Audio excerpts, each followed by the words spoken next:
Direction provinciale de la CGT Olomani, la délégation a inspecté les différentes installations de cette infrastructure hydraulique destinée à améliorer durablement l'approvisionnement en eau potable dans la ville de Kamina.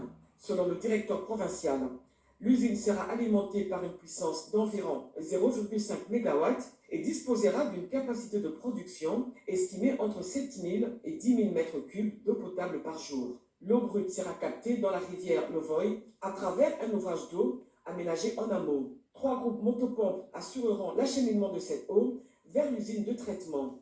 Une fois dans l'usine, l'eau passera par plusieurs étapes de traitement avant sa distribution à la population. La première phase consistera en une opération d'aération permettant la déferrisation de l'eau par oxydation. La deuxième étape sera consacrée à la décantation afin d'éliminer les matières en suspension grâce au procédé de flocculation. Enfin, la phase de filtration permettra l'épuration finale de l'eau en retenant les particules résiduelles avant son acheminement vers le réseau de distribution.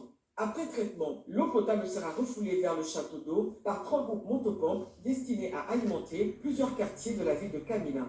Actuellement, l'entreprise Grec 8, sous-traitant de 6 SA, et le service national travaillent sur l'embellissement du site et sur l'exavation de la fouille en prévision de la pose des tuyaux devant relier l'usine de captage au château d'eau existant. Cette future usine représente l'un des projets majeurs d'approvisionnement en eau potable dans le Olomani et devrait contribuer à renforcer l'accès des habitants de Kamina à une eau traitée, répondant ainsi aux normes de qualité. À l'issue de la visite, les différentes parties ont constaté avec satisfaction que les travaux évoluent conformément aux orientations définies par les autorités et les partenaires techniques du projet.